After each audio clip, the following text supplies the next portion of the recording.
Hi, you beautiful, lovely humans. Um,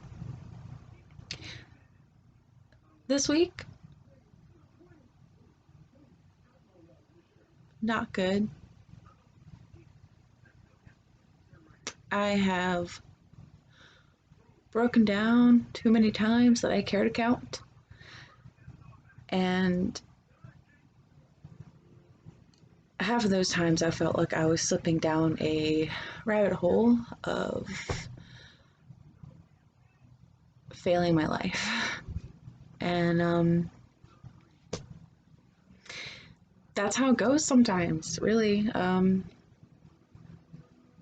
I'm sitting here choosing to be vulnerable with you to prove to you that it is okay.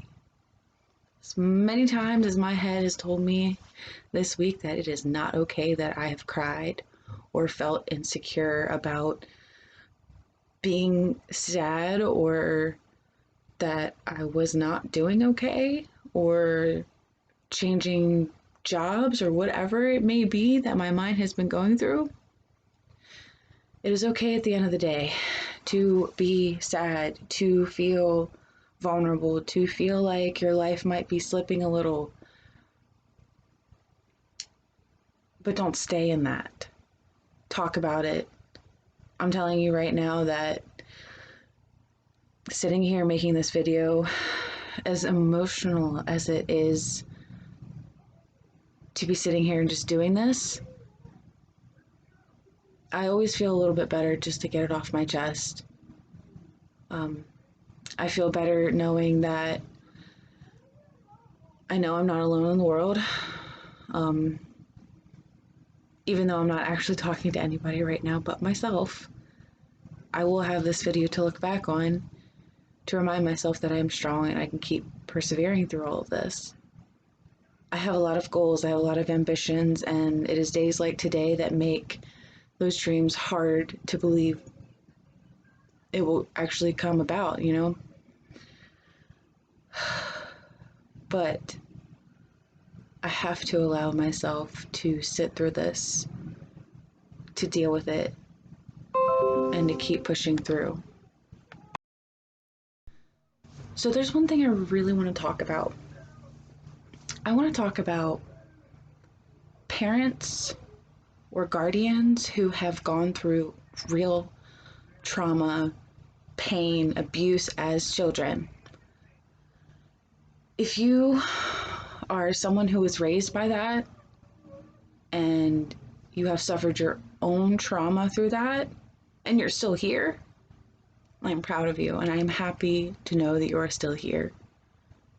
Also, same goes for those parents or those guardians because they are hurt souls too. What they have done is not okay. If they have abused you, hurt you, neglected you, or done anything like that, it is not okay. And it will never be okay. What can happen from it is acceptance and forgiveness. Now, you can choose to forgive them. Totally fine. But forgive yourself. Forgive yourself for allowing their pain to hurt you too. Forgive yourself for ever feeling shame or carrying their burdens or carrying their pain and allowing it to hurt you. I did that for such a very long time. And it's something I'm still working through. Even when I know that I have been doing better, whenever I start to get really upset or feel like my life is out of control or I'm spiraling, I always revert back to those feelings. And sometimes I start to place blame a little bit on, like, my mother, for example, my biological mother. But I don't want to do that. You know, she told me that she is the way that she is. She did hurt me because of the stuff that she went through as a child. And I will say, she went through a lot. Probably more physical abuse than I did. But just because you go through that does not mean you get to choose to do that to other people. You can choose whether you want to hurt people or love people. Okay? That is a choice.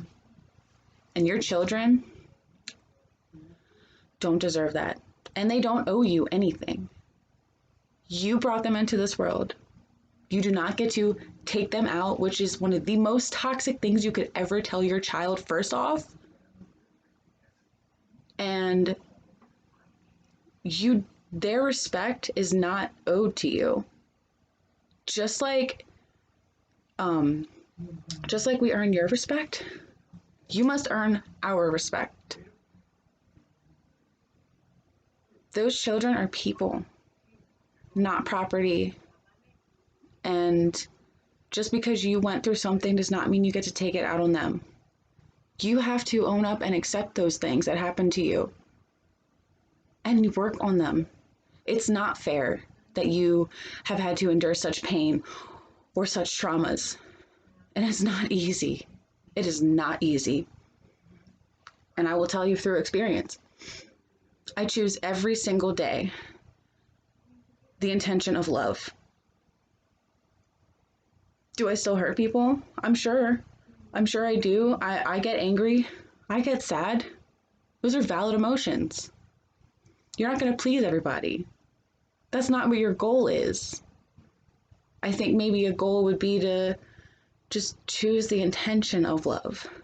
It's not perfect. Nothing's ever going to be perfect. Neither will you. Neither will your parents. Neither will your kids. Neither will any single person in this world. But choose the intention of love for yourself and for others. And if you do choose to forgive those people, just because they are forgiven, or just because you have chosen, or they have chosen to make things right, does not mean that you have to allow them in your life. You can draw hard boundaries. You don't have to let them back into your life. I have not let my mother back into my life. I love her very much. And she's hurt me a lot. I still want her to be okay. I want her to do better. But I choose not to let her in my life. Because every time it hurts, I can love her from a distance, just as you can love people from a distance. Or you can choose to let them in your life.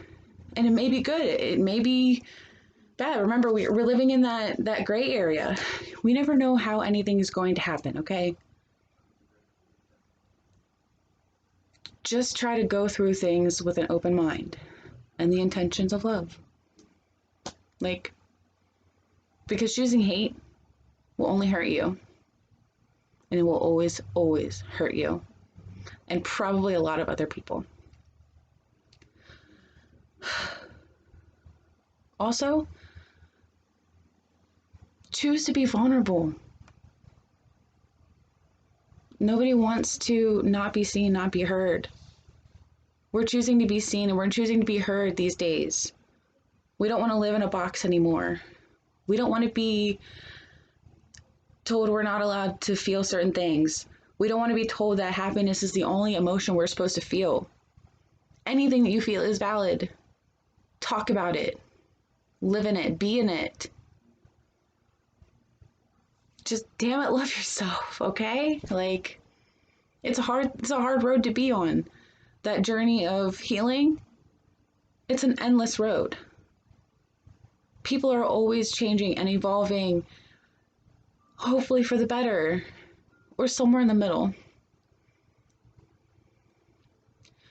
I know that when I talk about these things, my mind is all over the place.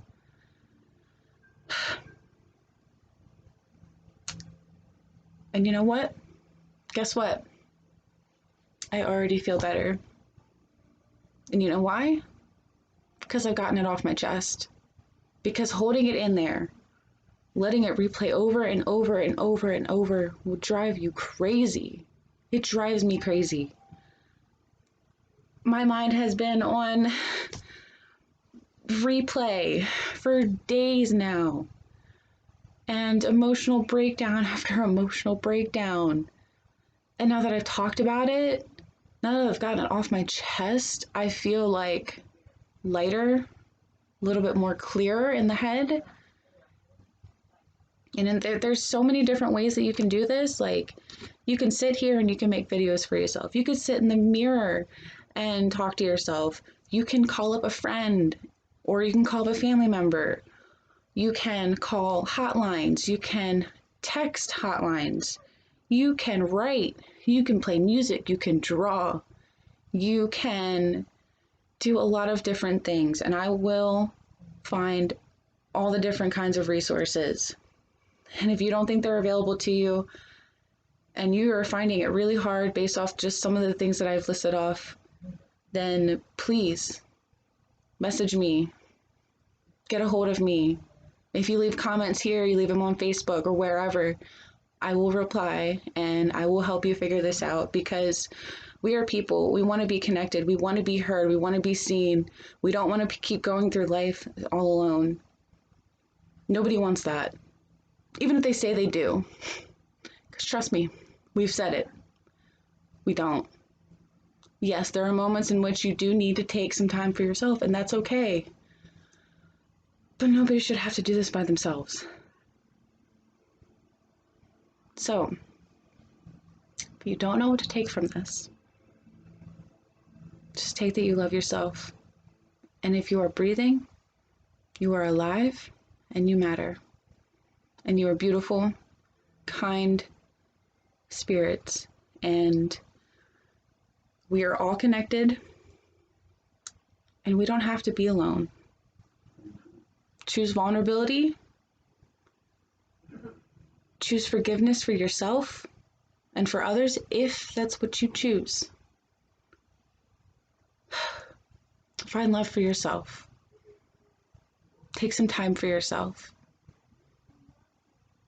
Be okay with sitting with these feelings and then letting them pass. And if you have anything that you would like to talk about, please leave a comment below. And I love you all.